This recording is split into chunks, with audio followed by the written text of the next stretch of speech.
नमस्कार दोस्तों, आज मैं आपको बताऊंगा प्रश्नावली 3.4 का प्रश्न संख्या 1। बताइए कथन सत्य है या असत्य।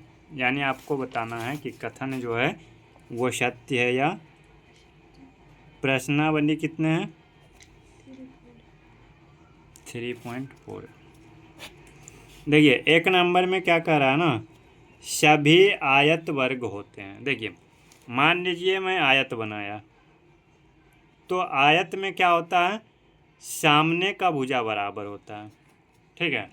लेकिन वर्ग में क्या होता है कि चारों भुजा बराबर, तो इसमें आयत सभी वर्ग नहीं हो सकते हैं, इसीलिए ये आपका क्या होगा,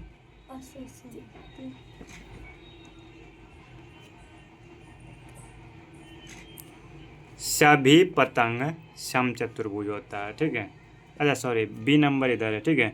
सभी समचतुर्भुज समांतर चतुर्भुज होते हैं। देखिए सही बात है। समांतर चतुर्भुज का रूल क्या था कि मान लीजिए ये समांतर है और ये समचतुर्भुज है। समांतर में क्या होता है, सामने का भुजा बराबर, और इसका भी होता है सामने का भुजा, इसका सामने का कोण बराबर, इसका भी होता है सामने का कोण बराबर। यानी जितना समांतर चतुर्भुज है वो समचतुर्भुज होगा, ठीक है। तो सभी समचतुर्भुज समांतर चतुर्भुज होते हैं सत्य। सी नंबर देखिए, सभी वर्ग समचतुर्भुज और आयत होते हैं। देखिए वर्ग जो है ना वो समचतुर्भुज भी हो जाएगा और आयत भी हो जाएगा, क्योंकि वर्ग में सारा गुण है। वर्ग का सामने का भुजा भी बराबर है, उसका सब कोण 90 डिग्री भी होता है, और उसका विकर्ण भी जब करिएगा तो परस्पर एक दूसरे को लंबवत काटती है। तो इसीलिए वर्ग जो है वो आयत भी हो सकता है, समचतुर्भुज भी हो सकता है, और समांतर चतुर्भुज भी हो सकता है। चलिए अब हम लोग देखेंगे डी नंबर। डी नंबर में क्या है, सभी वर्ग समांतर चतुर्भुज नहीं होते, गलत है। अभी हमने आपको क्या बताया था कि वर्ग जो है वो समचतुर्भुज समांतर आयत सभी हो सकता है, लेकिन ये क्या बोला है, नहीं होता है, तो गलत मानेंगे ना। फिर देखिए सभी पतंग समचतुर्भुज होता है, नहीं। देखिए पतंग जो होता है ना वो समचतुर्भुज नहीं होते। पतंग जो होता है वो समचतुर्भुज। आप बोलिएगा पतंग क्या होता है, पतंग जो उड़ाते हो ना उसी का बात हो रहा है। आप देखिएगा पतंग ऐसे बनता है ना।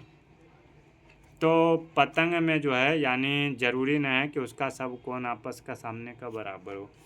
चलिए सभी समचतुर्भुज पतंग होते हैं, हाँ समचतुर्भुज पतंग हो सकता है, ठीक है। समचतुर्भुज पतंग हो सकता है, तो इसीलिए ये आपका क्या हो जाएगा, सत्य। अब देखिए सभी समांतर चतुर्भुज समलंब होते हैं, सभी समांतर चतुर्भुज समलंब होते हैं, ये भी सही है, ठीक है। जितने भी समांतर चतुर्भुज होते हैं वो समलंब भी होता है, और ठीक है। एच नंबर देखते हैं, सभी वर्ग समलंब होते हैं। देखिए अभी मैंने आपको कुछ देर पहले बताया था, वर्ग समलंब भी होता है, समांतर भी होता है, सम भी होता है, आयत भी होता है। यानी वर्ग सब हो सकता है, क्योंकि वर्ग में सभी का गुण होता है। चलिए क्योंकि वर्ग में आप देखोगे ना तो इसका सब भुजा बराबर होता है, तो सब का नियम होता है सामने का भुजा बराबर, तो हो जाएगा। सब का होता है कि सामने का कोण बराबर, इसका सब कोण 90 डिग्री होता है, तो उस गुण को भी दिखा देता है। सब का होता है कि ये वाला कोण और ये कोण मिला के 180 डिग्री होना चाहिए, तो जब ये 90-90 होता है तो ये दोनों मिल के भी 180 हो जाता है।